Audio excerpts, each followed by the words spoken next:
Bonjour, je m'appelle Michael Labro, je suis en 4e médecine et j'ai dans l'ambition de faire ces études pour devenir chirurgien. Alors à côté de ça, je suis fondateur et directeur de la société M&A Macaron. Donc en fait j'ai lancé cette société il y a 5 ans. On était en rhétorique, donc dernière année de secondaire, et ça a vraiment porté ses fruits vu qu'en première année de médecine, j'ai en parallèle ouvert avec mon meilleur ami un petit atelier de production artisanale de macarons.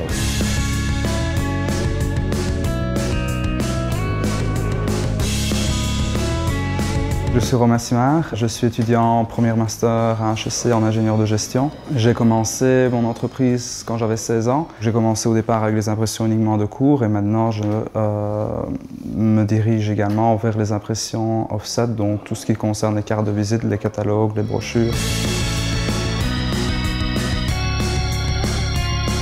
Je m'appelle Anne-Sophie Dagne, je suis étudiante en premier master en art du spectacle.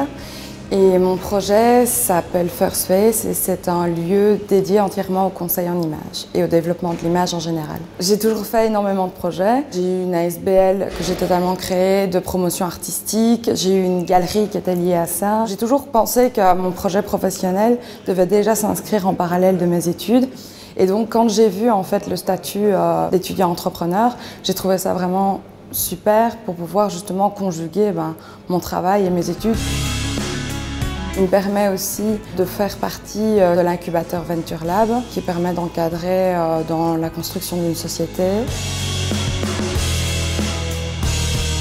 Le plus compliqué, ce sont les examens, surtout ceux de Noël, parce que ce blocus tombe en plein pendant les fêtes. Donc c'est très difficile de savoir faire les deux. Et quand vous avez des gros clients qui vous appellent, qui attendent la marchandise, vous ne pouvez pas leur dire non. Vous êtes obligé de les servir, sinon vous les perdez.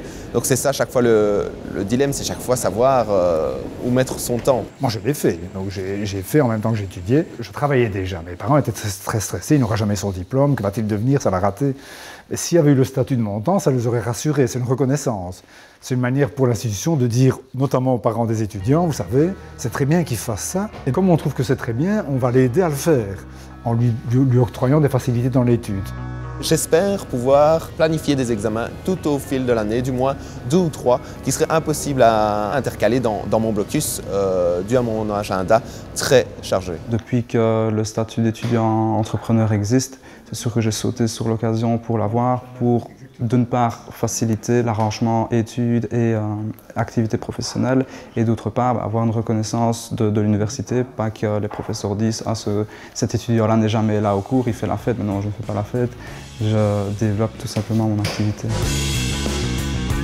Pendant toutes nos études, on nous dit toujours que c'est important de nous confronter au monde professionnel, ce qu'on n'a jamais l'occasion de faire à part dans les 2 dernières années. Et puis en plus, on nous dit oui, il faut lier des contacts, surtout dans le domaine de la communication. Et au final, si on ne sort pas, si on ne fait pas nous-mêmes des projets, c'est le genre de choses qu'on ne peut pas acquérir. Le fait d'avoir des personnes autour de moi qui m'encadrent me booste un peu à continuer mon entreprise. Quand mon coach me dit ce qu'on peut faire dans le cadre de mon entreprise, ça fait presque rêver. Donc au départ, je m'étais dit je fais mon entreprise juste le temps de mes études pour me faire des sous et puis voilà, je travaille dans une autre entreprise.